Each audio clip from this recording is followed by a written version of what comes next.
Assaji Ventress versus Kestis. Who would win in a fight? One of them is a servant and assassin of the dark side, while the other is a survivor of a fallen order. And of course, Ventress is a Night Sister and Kestis is a Jedi. A classic rivalry, so again, who would win in a fight?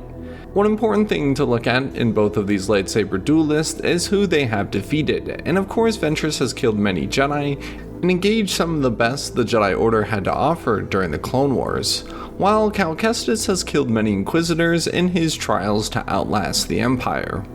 Both are very experienced fighters and lightsaber duelists, as Ventress served during the Clone Wars and Kestis during the Galactic Civil War. But Ventress is also a Night Sister, which means she was trained in dark magic on Dathomir, and her Sith teachings also came from Count Dooku. I would say this gives Ventress a little bit of an edge, while Kestis was a Padawan being trained by Jaro Tapal when the Empire came to power. He of course killed many Inquisitors during his fight against the Empire, but his training in comparison to Ventress is very limited. And again, in terms of weapons, Ventress does have 2 lightsabers, while Kestis only has 1 lightsaber. Kestis has very limited proper lightsaber training, as most of his experience has come from trial by fire. So again, I do think Ventress would have the edge, being trained by Night Sisters and Count Dooku.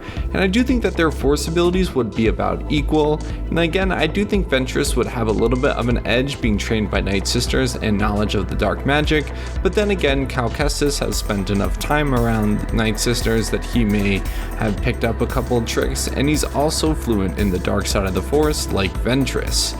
And for combat, I think they are equal duelists as well. Ventress did survive the Clone Wars and the Jedi Order, while Kestis survived the Jedi Purge and the Empire. But Ventress's experience during the Clone Wars definitely outmatches what Cal has done during the Galactic Civil War. And another thing to note is who they've killed, and while Kestis has really only killed Inquisitors, I think Ventress would have an easy time cutting down who Kestis has defeated, and I can't say that vice versa for the number of Jedi that Ventress has killed, considering they were more skilled than Kestis at the time. I would say the biggest enemy that Kestis has defeated with a lightsaber in a duel is Terran Malicos, the Fallen Jedi, a certainly powerful warrior who was also trained in Night Sister magic, so again Cal does have a decent amount of experience with Night Sister magic. But I think if these two were to engage in combat in a 1v1, I think Ventress would stand up top. I think she's more fluent in the dark side and has a lot more dueling experience under her belt. Kestis has rarely seen a number of combat, and he's been more or less surviving the Empire, so again his lightsaber training is way less formal and experienced than what Ventress has. So overall, I would give the win to Ventress to defeat Kestis in a battle, but I definitely think Kestis has a fighting chance to defeat Ventress. So with that, comment down below who you think would win in a battle between Kestis and Assaji Ventress. Subscribe if you would like, and until next video, goodbye.